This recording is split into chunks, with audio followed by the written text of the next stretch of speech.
এলাকার দখলদারিকে কেন্দ্র করে মঙ্গলবার বোলপুর শ্রীনিকেতন ব্লকের পাড়ুই থানার সাত্তর পঞ্চায়েতের বিষ্ণুখণ্ডা গ্রামে তৃণমূলের দুই গোষ্ঠীর মধ্যে ব্যাপক সংঘর্ষ, যার জেরে দুই পক্ষের 10 থেকে 12 জন জখম।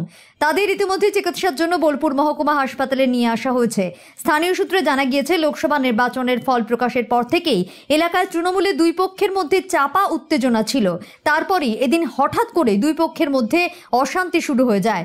অভিযোগ, এলাকায় বোমাবাজি করা হয়। এছাড়াও লাঠি, লোহার রড, বাঁশ নিয়ে একে অপরের উপর আক্রমণ করে। সেই ঘটনায় জখম হয়েছেন দুই পক্ষের অনেকেই। ঝগড়া হচ্ছে, মারামারি হচ্ছিল। আমার বেটাকে মেরেছে, সুজন মেরেছে, সাইফুল মেরেছে, ইকরাম মেরেছে।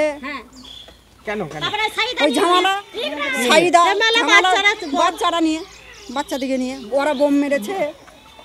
ওরা প্রথমে বোম মেরে দিয়েছে। ওরা প্রথমে বোম মেরেছে। আমাদের বাচ্চারা ছোট ছোট দুটো বক্স এনেছিল, না বক্স বাজাইছিল, বক্স বাজাচ্ছিল।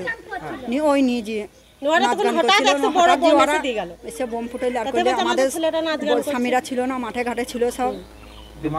মারধর করেছে, গাঁ থেকে এখনো বাইক করেছে। আমাদের স্বামীরা এখন ঘর ঢুকতে নাই, এখনো বাচ্চারা ক্ষতি হয়েছে। এখানে বোম লেগেছে, বোমে আহত হয়েছে।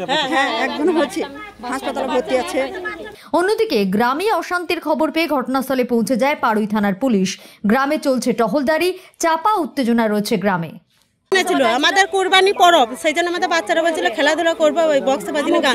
তখন ওরা এসে আমরা একটা বড় বোম এসে ছিঁড়ে দিলে, ওই মারধর লেগে গেল। আর আমাদের লোকদের একটু কিছু নাই, ওদের যত কাটারি, হেসে, কুরুল, বোম, তারপরে বড় বড় হেসো, এগুলো নিয়ে সব কুরুল কাটারি নিয়ে ওরা মারামারি করতে লেগে গেল।